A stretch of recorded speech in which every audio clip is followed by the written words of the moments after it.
Step 1 और step 2 done, assets and liabilities transferred, accounts closed. अब purpose क्या था एसेट्स ट्रांसफर करने का? उनको बेचना है। नॉर्मल सिनेरियो में अगर आप मार्केट में कोई एसेट बेचते हैं मुझे बताए कि हिया अगर मैंने मार्केट में फर्नीचर बेचा, नॉर्मल सिनेरियो में, forget about dissolution, normal scenario में जर्नल एंट्री क्या होती है? Bank account to furniture, cash और bank account debited to furniture. But अगर मैं ये एंट्री पास करूं तो मैं फर्नीचर अकाउंट रीओपन कर रहा हूं, यस और नो? Yes sir. फर्नीचर का लेजर बैलेंस अफेक्ट हो जाएगा।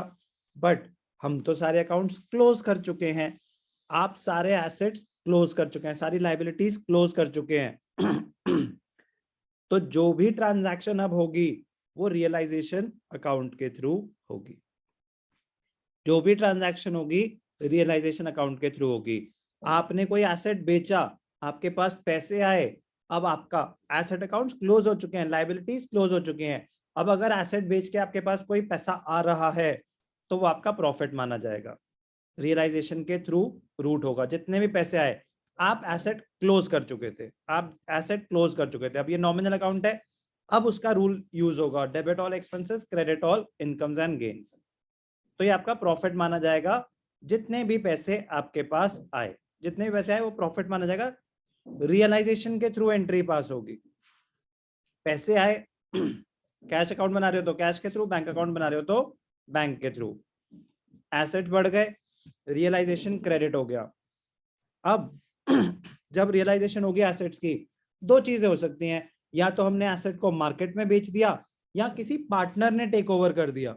ऐसा भी तो हो सकता है ना कि पार्टनर ने बोला अच्छा चलो ये फर्नीचर मैं अपने पास ले जाऊंगा, एसेट ले गया, ओके। जब कोई एसेट ले गया पार्टनर, तो अभिषेक उसकी कैपिटल बढ़ जाएगी उतने से या कम हो जाएगी? अगर कोई पार्टनर किसी एसेट को अपने घर ले जाए, उसकी कम हो जाएगी। कम हो जाएगी। It will be treated as his drawings. उसने एसेट विड्रॉ करा, it will be treated as his drawings. तो कैश नहीं लिया, तो इसलिए इसको बोलते हैं ड्रॉइंग्स इन काइंड। अगर हमने मार्केट में एसेट बेचा होता तो कैश और बैंक टू रियलाइजेशन। अगर कोई पार्टनर टेक ओवर करेगा तो partners capital account debited to realisation. अगर कोई पार्टनर टेक ओवर कर रहा है, कैपिटल अकाउंट डेबिट क्यों हो रहा है? हम मान रहे हैं ओनर कैपिटल उसने विड्रॉ कर लिया, तो उतने से हम उसके कैपिटल में से पैसे काट लेंगे। तो या तो आप मान लो कि उसकी कैपिटल कम हो गई या ड्रॉइंग्स बढ़ गई, दोनों का इंपैक्ट सेम है। फर्म के लिए प्रॉफिट है क्योंकि फर्म के पैसे जनरेट हुए हैं। लाइबिलिटी कम हुई या पैसे आए, फर्म के लिए तो एक प्रॉफिट माना जाएगा क्योंकि एसेट अकाउंट्स आप सारे क्लोज कर चुके थे।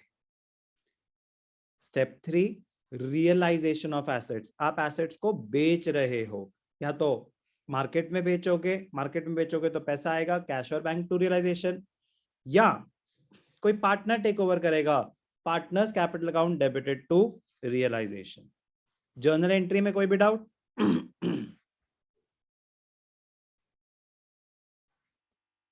No sir. अब सेम चीज अगर हम लेजर अकाउंट में दिखाते, पैसे आए हैं कैश और बैंक टू रियलाइजेशन, तो रियलाइजेशन अकाउंट जो बना रहे थे हम, रियलाइजेशन अकाउंट में क्रेडिट साइड पे, रियलाइजेशन अकाउंट में क्रेडिट साइड पे आ जाएगा। डेबिट साइड पे आए थे सारे एसेट्स, क्या था ये? स्टेप 1 ट्रांसफर करे तो जो सारे एसेट्स हमने, ये क्या था हमारा ट्रांसफर करने का? स्टेप 1। इसमें कोई डाउट?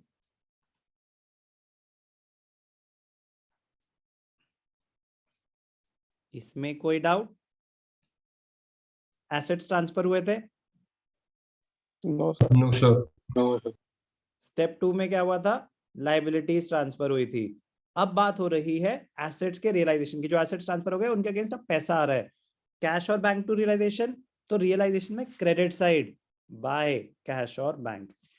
पार्टनर ने टेक ओवर करा तो रियलाइजेशन में credit side by partners capital account. Step 1 और स्टेप 2 किस वैल्यू पे एंट्रीज पास हुई थी, मार्केट वैल्यू या बुक वैल्यू? करण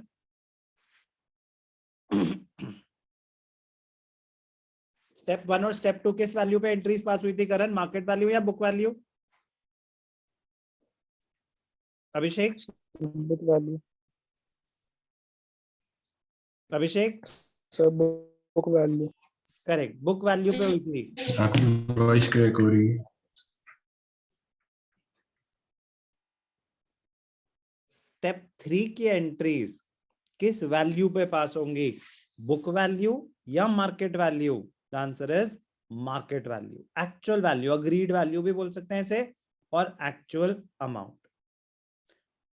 रियलाइजेशन, एसेट को बेच के पैसे कितने आए, उससे बुक वैल्यू का कोई लेना देना नहीं है, जितने का बेचा उतने आए ना। पार्टनर ने कितने का टेक ओवर करा, उसको बोलते हैं अग्रीड वैल्यू। तो ये एंट्री पास होगी अग्रीड वैल्यू, आपस में उन्होंने क्या डिसाइड करा कितने का एसेट जाएगा। तो ध्यान रखना है, step 3, assets are sold in the market for cash. Transact, अगर मार्केट में बेचो या पार्टनर टेक ओवर करे, ट्रांजैक्शन किस वैल्यू पे आएगी, agreed value. Step 3, journal entry and presentation in realisation account. कोई डाउट? No sir. अब ये ऑब्वियस सी बात है यार कि अगर एंट्री पास हुई है एसेट बेचने की, cash account debited to realisation, तो रियलाइजेशन में क्रेडिट साइड पे आ गया by cash by bank, but cash account भी तो डेबिट हुआ है, यस और नो? यस और यस नो? सर। तो जब कैश अकाउंट बनाएंगे हम, तो कैश अकाउंट में डेबिट साइड पे भी आ जाएगा क्या, रियलाइजेशन ऑफ एसेट्स।